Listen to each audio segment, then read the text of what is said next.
பல தடைகளை தாண்டி நாங்கள் இன்றைக்கி திருத்தணி போயாச்சு. இது நடைபாதை கிடையாது, வாகனங்களில் போகிறவங்க தான் இந்த வழியாக போனோம். அதனால் இன்னும் கொஞ்சம் தூரம் போயிட்டு நாங்கள் நடைபாதையில் போகலாம், மலை ஏறி போகணும் அப்படின்ட்டு கற்பூரம் ஏற்றி நல்லபடியாக ஆரம்பித்தோம். ஆனால் நாங்கள் போன நேரம் கரெக்டாக மணி 2. அதனால் வெயில் சும்மா கொளுத்தி எடுத்துச்சு எங்களை. கால் கீழே வைக்கவே முடியல, அவ்வளோ ஹீட்டாக இருந்தது. இருந்தாலும் பரவாயில்ல அப்படின்னு சொல்லிட்டு நம்ம போயிடணும் அப்படின்னு போயிட்டோம். நாங்கள் போனது சித்திரை கிருத்திகை அப்படின்றதுனால ரொம்ப பேர், நிறைய பேர் காவடிலாம் எடுத்துகிட்டு போயிட்டுருந்தாங்க. பார்க்கவே ரொம்ப அழகாக இருந்தது. எங்களால் அந்த வெயிலில் நடக்கவே முடியல. ஆனால் அவங்க அந்த மாதிரி போனது ரொம்பவே அழகாக இருந்தது. அதுக்கப்புறம் மலையில் ஏறலாம் அப்படின்னு சொல்லிட்டு போகிறப்ப அந்த வெயிலுக்கும் அதுக்கும் எங்களால் சுத்தமாக நடக்கவே முடியல.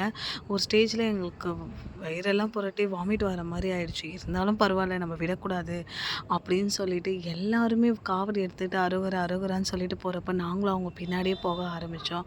போக போக கிட்ட கொஞ்சம் ஹோப் வந்தது. நல்லபடியாக போய் சேர்ந்துருவோம், நம்ம ஒன்றும் பிரச்சனை இல்லை, எவ்வளோ சோதனை வந்தாலும் நம்ம முருகரை பார்க்குறோம் அப்படின்னு சொல்லிட்டு போயிட்டோம். கிட்ட போக போக நிறைய பேர் எங்களை மாதிரி நடக்க ஆரம்பிச்சுட்டு வந்துட்டு இருந்தாங்க. அதனால் நாங்களும் நடந்து போக ஆரம்பிச்சிட்டோம். கடை, குரங்கு இதெல்லாமே பார்த்துட்டே போனதுனால பெருசாக ஒன்றும் கஷ்டமாக தெரியல. இதெல்லாம் தாண்டி நிறைய பேர் கற்பூரம் ஒரு படிக்கட்டாக கற்பூரம் ஏற்றிட்டு வந்திருந்தாங்க. ஃபைனலாக நாங்களும் மலை ஏறி கோயில்கிட்ட வந்துட்டோம். போனதுமே ஒருத்தர் கரெக்டாக வந்து காவடி வச்சுட்டு நின்றுந்தார். அங்கே நிறைய தர்பூசணி, மோர், வேலுக்கு எல்லாமே இருந்தது. ஃபஸ்ட்டு கும்பிட வேல் வச்சுட்டு இருந்தாங்க. அப்பா முருகா அப்படின்னு சொல்லிட்டு அவருக்கு ஒரு கும்பிட போட்டுட்டு பக்கத்துலேயே ஒரு குட்டி பாப்பா மொட்டை அடிச்சுட்டு தூங்கிட்டு இருந்தான். அவனையும் பார்த்துட்டு அதுக்கப்புறம் முருகருக்கு ஒரு கற்பூரத்தை ஏற்றிட்டு கொஞ்சம் தூரம் வந்துட்டு அங்கே விளக்கேற்றலாம் அப்படின்னு சொல்லிட்டு அங்கே கூட்டத்தில் தள்ளி கிள்ளி நாங்களும் போயிட்டு அந்த விளக்கேற்றுறதுலாம் அந்த வெயிலுக்கும் அந்த விளக்கு எல்லாமே சேர்ந்து எரிய ஆரம்பிச்சிச்சு. அப்பா கிட்டேயே எங்களால் போக முடியல. அதையும் மீறி கிட்ட போயிட்டு விளக்க ஒன்று ஏற்றியாச்சு. வேல் வாங்கணும்னு சொல்லிட்டு தான் நாங்கள் வந்தோம்.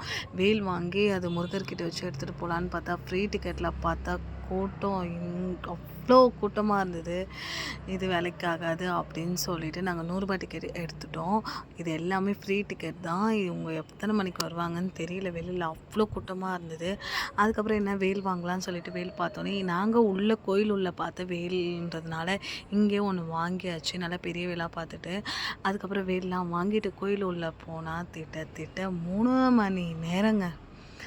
அவ்வளோ நேரம் நின்று நாங்கள் முருகரை பார்த்தோம். அவ்வளோ அழகாக இருந்தார். பார்க்கவே ஏறி வந்த எல்லா சோம்பேறி என்ன சொல்கிறது, அந்த கஷ்டம் எல்லாமே எங்களுக்கு போயிடுச்சு. அவ்வளோ அழகாக பார்த்துட்டு வெளியில் வந்தோடனே முருகர் அழகாக வீதியில் வந்தார். பார்க்க 1000 கண்ணு தேவைன்ற மாதிரி பார்க்க ரசித்து பார்த்தோம். அவ்வளோ அழகாக இருந்தார். ஆனால் நாங்கள் லிட்ரலி இவ்வளோ நேரம் ஆயிடுச்சு. இப்போ பார்த்திங்கன்னா கரெக்டாக மணி 7 மணிக்கு தான் நாங்கள் வெளியில் வந்து முருகரை வந்து பார்த்தோம். அவரும் வந்து போகிறப்போ நாங்களும் இவர் பின்னாடியே போயிட்டு ஒரு கிரிவலம் மாதிரி கோயிலில் சுற்றிட்டு வந்துட்டோம். அதுக்கப்புறம் பார்த்துட்டு எல்லாருமே பார்த்துட்டு சுற்றிட்டு அவ்வளோ ரஷ்ஷாக இருந்தது. டைம் ஆக இங்கே எல்லாமே தூங்கலான்னு இருந்தாங்க. கிருத்திகைன்றதுனால தூங்குறாங்களா என்னன்னு தெரியல. அதுக்கப்புறம் நாங்கள் கீழே இறங்கி வரும்போது கரெக்டாக மணி 8. சரின்னு சொல்லிட்டு எங்களால் வீடியோ எடுக்கக்கூட முடியல. ஆனாலும் எடுத்துகிட்டு வீட்டுக்கு கிளம்பியாச்சு.